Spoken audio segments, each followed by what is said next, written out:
So a couple of years ago, I was doing a trail marathon. It was the middle of June. It was hot and I was sweating. And about 2/3 of the way through the race, I got this cramp right in my leg. Let me show you.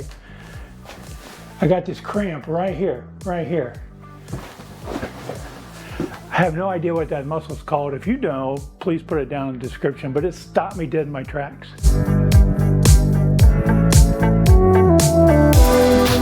Welcome to the Ageless Runner. I'm Ralph. So I managed to work through that cramp. I had to walk for a while. I tried to stretch it. And because I was sweating so much, I thought maybe I was low on electrolytes. So I had these energy gels with extra electrolytes. I took those and somehow I managed to finish the race. But boy, that was a painful experience there for a while. So as I said, at the time, I thought I was low on electrolytes, which is why I took an energy gel with extra electrolytes. But when I trail run or run in the heat, I do a pretty good job of staying hydrated. I use a powder in my water that contains electrolytes. Sometimes I carry energy gels with electrolytes. So I don't think my issue then was due to low electrolytes or dehydration. I think it was due to muscle fatigue, my muscles getting overtired. So let's back up a moment and talk about the two broad categories of cramps, or at least causes for cramps. One, of course, is dehydration and low electrolytes. Usually those cramps come on a little more gradually. You'll start to feel a twitch, maybe in your calf, one of your active muscles, and then it'll grow stronger and eventually will cramp up.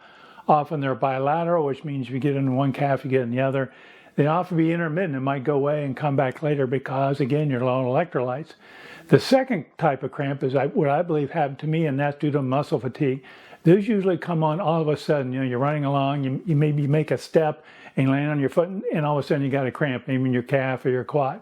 I believe that's what happened to me because although I trained for this trail race, when I trained around here where I live, I think my longest trail run was about 15 miles. And the trails around here are not nearly as challenging or difficult as where I did the race, which is in another part of the state of Ohio. So I think by the time I got to around mile 18 or 19, my muscles were getting tired. I stepped kind of funny when I landed on my foot, and all of a sudden I got that cramp, and it stopped me right there. As I said, I managed to work through it, stretching, and I still took some electrolytes because at the time I thought it was due to electrolyte loss. So I took electrolytes, stretched it, walked for a while, resolved it, and managed to finish the race. Hey, if you're enjoying this video, please scroll down, hit that like icon. Those likes really help my channel. Thank you so much. What do we do when we get the cramps? Obviously, if you get a cramp, you're out running and you get a cramp, you need to stop. Often stretching in the opposite direction. So I was trying to lean away from my cramping muscle, try and stretch it, keeping my leg straight and stretching it. That can help. You can massage it. I'm awful careful with massage. Sometimes I feel if a muscle's going to cramp, if I rub it, it's going to trigger a cramp. But massage can help. But just trying to stretch that muscle and walk a little bit can often help you work through it. And of course, if you suspect dehydration, if you suspect low electrolytes, take something with electrolytes in. Now, that's not going to give you an immediate relief.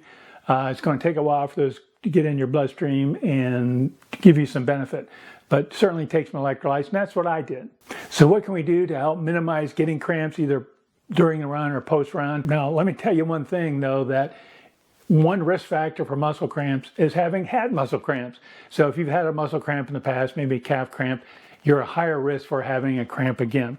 So reducing the risk of getting cramps really deals with preparation before your race, before you run, several days before, making sure you're getting a lot of electrolytes through the food you eat. You can supplement with like noon tablets. I'll drink some of that a day or two before the race just to build up my electrolyte levels, get well hydrated. Stretching, massaging your muscles before the race, before the run can help. Those kinds of things are very good to do proactively before the race. Another thing you do during the run, of course, is carry electrolytes with you, either in your water. I use Tailwind, which is a carbohydrate and electrolyte powder. A lot of energy gels have electrolytes in them. Carry those things with you. And if it's a hot, sunny, and you're going to be sweating a lot, use those during the course of your run. Now, some runners and some people will use salt tablets or salt pills when they're out running or working in the hot sun where they're going to be sweating a lot. My first trail run, I took some with me and actually took a few, but I had no clue what I was doing. I don't know if I was taking the right amount or too much. You do need to be careful with salt tablets because you're only replacing one electrolyte. And if you get too much sodium, you can actually cause cramps, believe it or not, because sodium controls muscle contraction. Potassium, for example, controls muscle relaxation. So you get the sodium-potassium balance out of whack, you can actually cause muscle contractions. So I wouldn't advocate necessarily salt tablets unless you've researched it, understand what you're doing, or talk to a professional and understand exactly how to use them properly. Other than that, get a broad-based electrolyte powder or gel, something that contains many electrolytes, sodium, potassium, calcium, magnesium. Get those broad-based electrolytes in you, not just one or two single electrolytes. So I think for tired muscles, overuse muscles, that's, I think, a training issue. We need to think a little differently about our training. So as I said, when I train for my trail run, I would do things differently today. Even though I don't have a lot of hills where I live here, I would probably do some hill repeats after doing a run. In other words, think about combination running, where you go out, maybe you do a run, you run for 3 or 4 or 5 miles, then do some hill repeats, then do some intervals. You need to work those muscles harder when they're tired. And that's what happened to me in my run. My muscles were getting tired, but I was still doing hills. And I got to the point where they just started cramping on me and got those Charlie horses.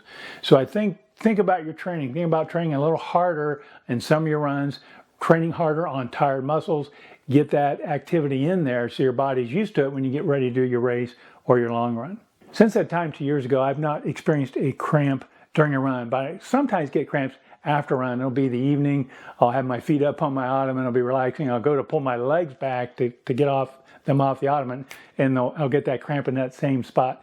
So I think there's some things you can do post-run to help with yourself. Of course, stretching, massaging, foam rolling. Some people do ice baths. I've never done that myself. My daughter's done them. That can help. But do some of those things post-run. Use a percussion massager, massage it, stretch it. That can help with cramping post-run. That's my risk pattern today. I'll get cramps after the run. So in summary, get well hydrated, get plenty of electrolytes before you run, do some stretching, make sure you've trained as you're going to race. Make sure you've done that activity just like you're going to race, and that'll help minimize the risk of getting one of those nasty cramps while you're out doing a race or doing a long run. Hey, thanks so much for watching. I really appreciate it. I love having you here. If you like this video, please scroll down and hit that like icon. And if you're new here, please hit that subscribe icon. I'd love to have you stick around. Thanks so much and happy running.